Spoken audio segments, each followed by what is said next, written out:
Before I start this video, I will be fixing the lighting. It's currently broke, but I will be getting it fixed, so just bear with. So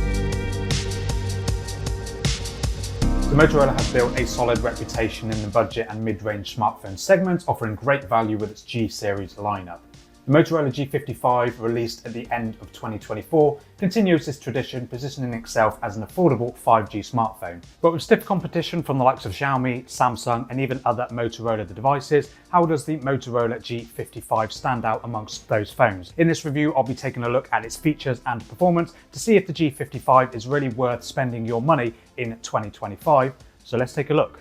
At first glance, the Motorola G55 maintains a familiar aesthetic of the G series.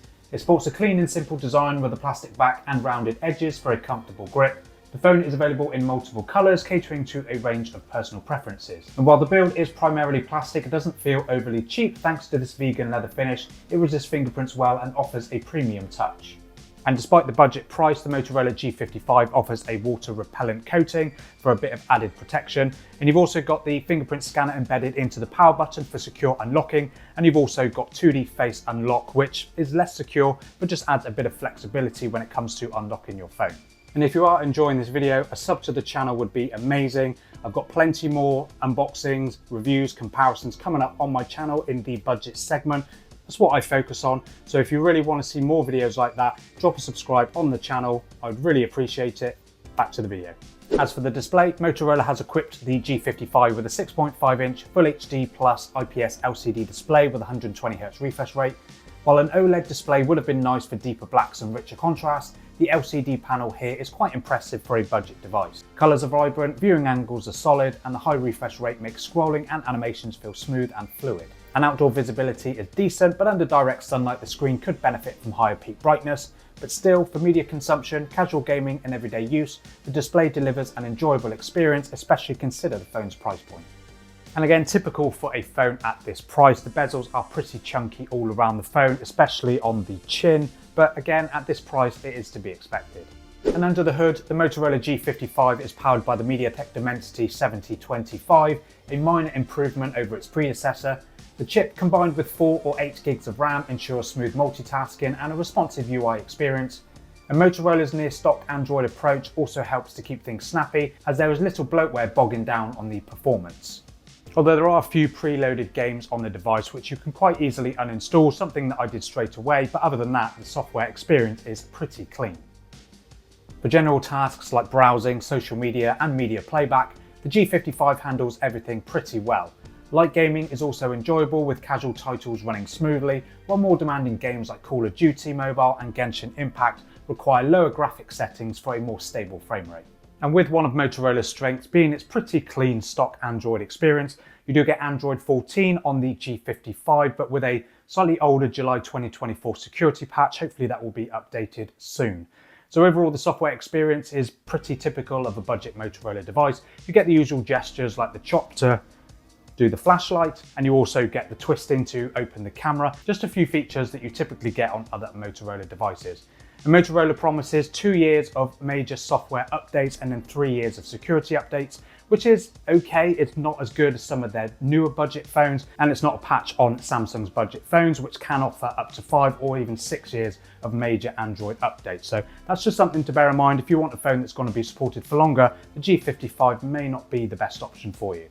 And as for the cameras on the Motorola G55, it's a pretty simple setup consisting of a 50 megapixel primary camera with optical image stabilization, and that's paired with just a basic 8 megapixel ultra-wide lens and then the LED flash. You don't get the separate 2 megapixel macro and depth cameras typically found on other budget Motorola devices and other budget phones in general, so that's just something that's really nice about this camera system, just 2 perfectly good usable cameras. And as for the photos on the Motorola G55, this is pretty typical of a budget Motorola device. The main camera captures nice natural photos with good detail and accurate colours and pretty good dynamic range.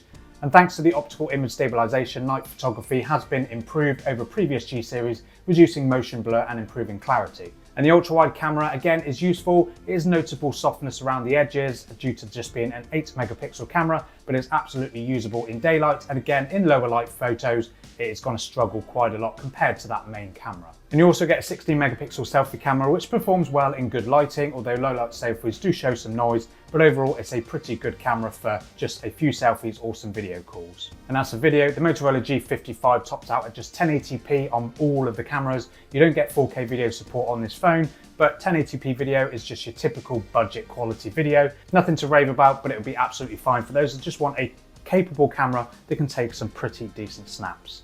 So overall, the camera system on the G55 is absolutely fine in good daylight. It will get you some nice, reliable photos. Portrait mode does a good job with subject separation from both the front and the rear cameras. So overall, it's just a pretty competent camera system. Of course, it does face stiff competition from the likes of the Xiaomi Redmi phones. Samsung Galaxy A16, I think, is the newest one at the moment. So there are going to be some other cameras on the market that may offer slightly better image quality, but for the money that you're paying, the G55 is absolutely fine. But as usual, here are just a few extra photo and video samples coming from the Motorola G55. Do let me know down in the comments what you think.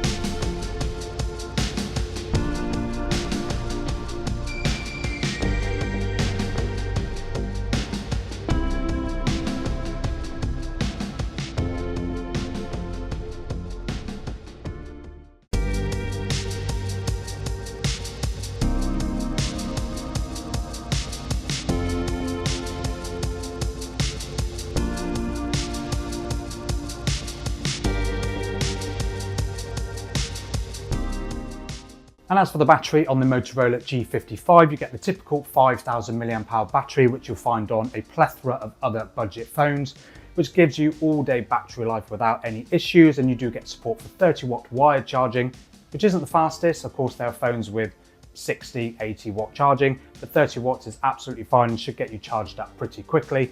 But in terms of endurance, the efficiency of the Mediatek Dimensity 7025 will get you through a full day of use absolutely fine, no problem. And other features from the G55 offers full 5G support, Wi-Fi 6, Bluetooth 5.2 and NFC for your contactless payments. And there's also a 3.5mm headphone jack for those old school folk that do still prefer wired headphones. And there's also stiff competition from the likes of phones from their own lineup, including the Motorola G75 and G85. But there's also phones from the likes of Samsung with the Galaxy A16 5G and the new Poco X7, which in all of these cases, they can improve in certain areas. So the Motorola G55 is definitely a solid budget 5G smartphone that strikes a balance between performance, battery life, and clean software. While it lacks an OLED display and ultra-fast charging, it makes up for it in the smooth 120Hz screen, strong battery life, and the reliable camera setup with optical image stabilization. So the Motorola G55 is a very competent 5G smartphone and will appeal to those looking for an affordable, well-rounded device. And it may not be the flashiest, but it delivers where it matters the most.